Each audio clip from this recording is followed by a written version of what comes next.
Hello students, स्वागत है आपका अपने यूट्यूब चैनल लेट्स डिस्कस पर। आज जो है हम वर्कशीट 77 करेंगे जो कि सोशल साइंस की है। यहाँ पर आप अपना नाम लिखेंगे, यहाँ पर अपना टीचर का नाम लिखेंगे। ठीक है। डेट क्या है? 1 फरवरी 2022, 1 फरवरी 2022। जो वर्कशीट है कौन से चैप्टर से है? नेशनलिज्म इन इंडिया चैप्टर 3, और जो इसका सब टॉपिक है वो है salt march and the civil disobedience movement. Right. So Mahatma Gandhi found in salt a powerful symbol that could unite the nation. Mahatma Gandhi ji को क्या लगता था कि जो साल्ट है वो एक पावरफुल सिंबल है जिसके अंदर जितने भी भारत के जो निवासी हैं वो सब एकजुट यूनाइट हो जाएंगे। ऑन 31 जनवरी 1930, 31 जनवरी 1930 में ही sent a letter to viceroy Irwin stating 11 demands. वो वाइसरॉय को एक लेटर सेंड करते हैं जिसके अंदर वो उनकी 11 मांगे होती हैं, डिमांड्स होती हैं। Some of these were of general interest, others were specific demands of different classes.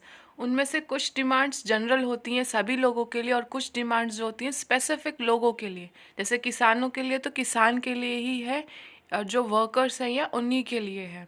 The most stirring of all was a demand to abolish the salt tax. उनमें से सबसे बड़ी डिमांड क्या थी कि जो सोल्ट पर, जो नमक पर जो टैक्स लगता है उसको अबॉलिश करना, उसको हटाना, रिमूव करना।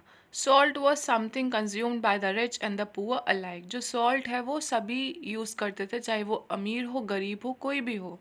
And it was one of the most essential items of food.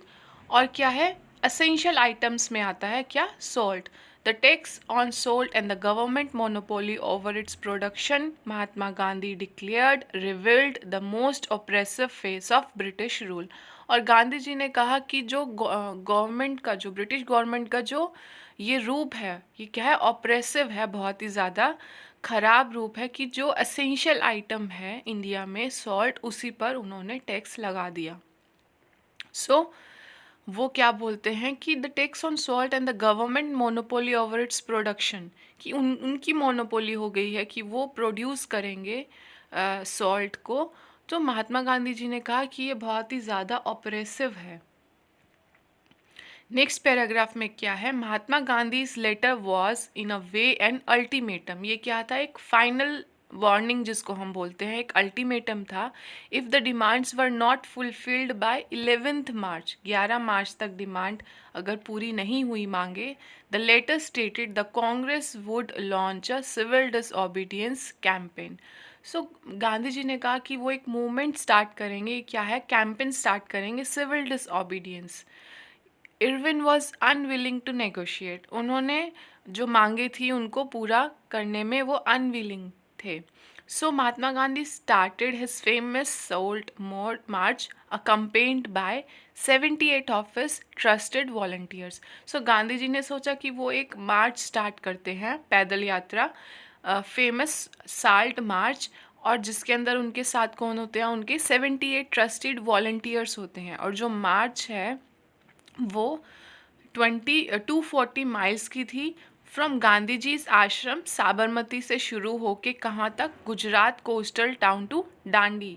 तभी इसको क्या बोलते हैं? डांडी मार्च भी बोलते हैं।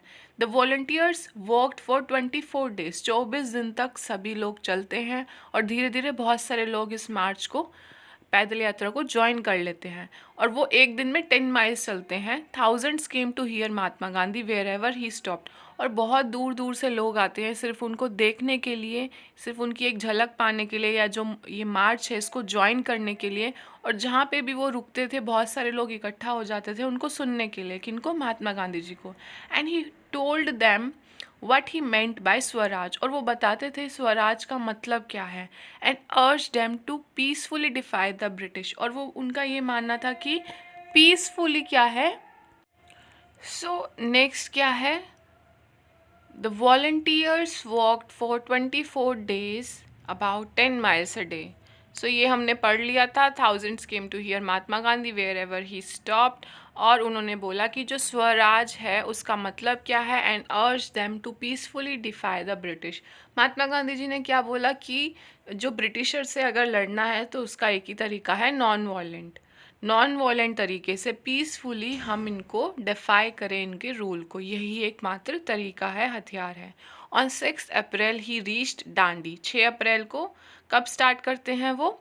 11 मार्च को वो बोलते हैं कि अगर डिमांड्स फुल नहीं हुई तो वो स्टार्ट करेंगे, और फिर 6 अप्रैल को वो डांडी पहुंच जाते हैं and ceremonially violated the law. Violated means जो लॉ होता है उसको उन्होंने नहीं माना, उसको तोड़ के क्या किया, manufacturing salt by boiling sea water. और उन्होंने क्या किया कि जो सॉल्ट है, जो नमक है, उसको कैसे मैन्युफैक्चर किया, जो समुद्र का पानी है उसको बॉयल करके।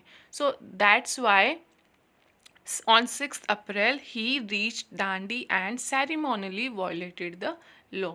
जो लॉ है उसको तोड़ा कैसे? सेरिमोनली, मतलब एक उत्सव की तरह, एक सेरेमनी की तरह। So difference between non corporation movement and civil disobedience movement. यहाँ पे आपको डिफरेंस बताएंगे कि जो नॉन कॉरपोरेशन मूवमेंट जो हमने जो लास्ट की जो वीडियोस थी उसमें भी डिस्कस किया था, और जो सिविल डिसोबीडियंस मूवमेंट है इसमें डिफरेंस क्या है, फ़र्क क्या है।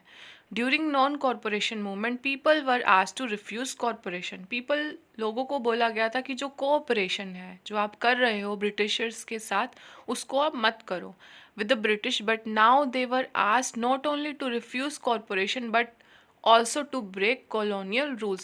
पहले ये था कि उनके साथ कोऑपरेट मत करो, कि जो वो बोल रहे हैं उसमें कोऑपरेट मत करो, अपने टाइटल्स दे दो, जॉब्स वगैरह छोड़ दो, स्टूडेंट्स, टीचर्स, सबको ये बोला गया। जो लॉ ऑफिसर्स हैं जो कोर्ट के अंदर काम करते हैं उनको बोला कि अपने टाइटल्स वगैरह हटा दो। बट अब ये इस मूवमेंट में बोला गया कि जो रूल्स हैं, ब्रिटिश रूल्स हैं, उनको भी तोड़ना शुरू करो। Thousands in different part of the country broke the salt law. बहुत सारी जगह लोगों ने ये जो लॉ है सोल्ट का ये तोड़ा, मैन्युफैक्चर्ड, खुद से सॉल्ट मैन्युफैक्चर किया, demonstrated in front of government salt factories. As the movement spread, जैसे ही ये जो आंदोलन है वो स्प्रेड हुआ, जो फॉरेन क्लोथ है उनको बॉयकॉट किया गया, रिजेक्ट किया गया, और जो लिकर शॉप्स हैं वर पिकेटेड। पीजेंट्स रिफ्यूज टू पे रेवेन्यू एंड चौकीदारी टैक्सेस। जो किसान हैं उन्होंने टैक्स पे देने के लिए मना किया। Village officials resigned and in many places forest people violated forest laws. So जो फॉरेस्ट, जो जंगलों में जो लोग रहते थे उनके आसपास ट्राइबल लोग हो गए, उन्होंने भी फॉरेस्ट लॉ को डिफाई किया, वॉयलेट किया। कैसे? वो फॉरेस्ट के अंदर गए और वहाँ पे वुड कलेक्ट की, अपनी जो कैटल्स हैं उनको ग्रेस करवाया। सो इस तरह से जो फॉरेस्ट लॉज हैं उनको भी वॉयलेट किया गया। Worried by the developments, the colonial government began arresting the Congress leaders one by one। So जो ब्रिटिशर्स हैं, जो उनकी जो गवर्नमेंट है वो वरीड हो गई, वो चिंतित हो गई कि ये जो आंदोलन है वो तो बहुत ज़्यादा फैल गया है। सो उन्होंने एक एक करके जो कांग्रेस लीडर्स हैं, जो इंडियंस में जो भारतीय के जो मेन लीडर हैं उनको अरेस्ट करना स्टार्ट किया। This led to violent clashes in many places. और इसी वजह से बहुत ज़्यादा जो ये मूवमेंट है वो वॉयलेंट एक रूप ले लेता है, हिंसक हो जाता है। अ मंथ लेटर, 1 महीने बाद, Gandhi ji himself was arrested. Gandhi ji को भी अरेस्ट कर लिया गया। Industrial workers in Sholapur attacked police posts, municipal buildings, law courts and railway stations. So क्या होता है कि जब गांधी जी अरेस्ट हुए, जो इंडस्ट्रियल वर्कर्स हैं शोलापुर में, अटैक्ड पुलिस पोस्ट, उन्होंने जो पुलिस की जो पोस्ट्स पर जो लोग हैं उनको अटैक किया, म्यूनसिपल की बिल्डिंग्स को अटैक किया, जो कोर्ट्स हैं उनको किया, रेलवे स्टेशंस को। A frightened government responded with a policy of brutal repression. Peaceful satyagrahis were attacked. इसका मतलब इसका रिजल्ट क्या होता है कि जो पीसफुली जो प्रोटेस्ट कर रहे थे उन पे उन्होंने वॉयलेंट तरीके से उन पे हमला करना शुरू कर दिया। जो पीसफुली सत्याग्रही थे, वुमेन हो, चिल्ड्रन हो, वर बिटन, बच्चे थे, औरतें थे, उनको भी पीटा गया। और and about 1 lakh people were arrested. ठीक है। इन such situations Mahatma Gandhi once again decided to call off the movement and entered into a pact with Irwin on 5th March 1931। और इसी दौरान महात्मा गांधी ने एक पैक्ट साइन किया इरविन के साथ 5 मार्च 1931 में। सो नेक्स्ट क्वेश्चन आंसर से आंसर द फॉलोइंग क्वेश्चन। सो चलिए इनको करते हैं हम। फर्स्ट क्वेश्चन क्या है आपका, Mahatma Gandhi found in salt a powerful symbol that could unite the nation. Comment करना है कि जो सॉल्ट है वो पावरफुल सिंबल है, राइट।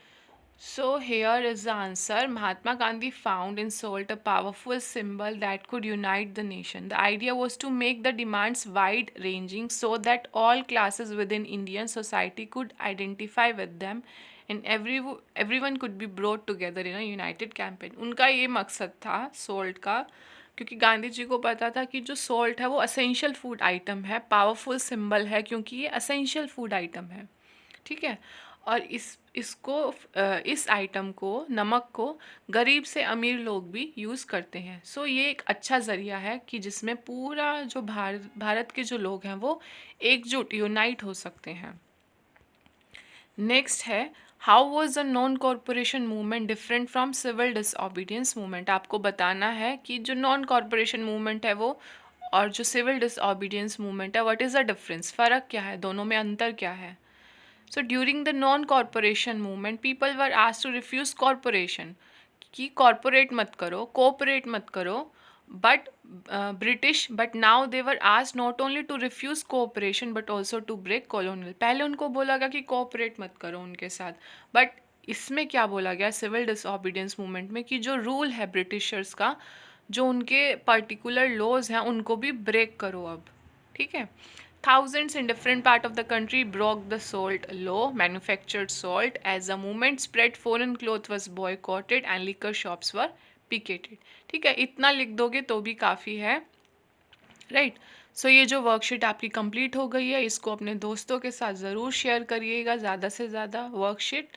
अगर ये वीडियो अच्छा लगा हो तो इसको लाइक करिएगा, चैनल को सब्सक्राइब करिएगा और कमेंट सेक्शन में ज़रूर मेंशन करिएगा। Thank you.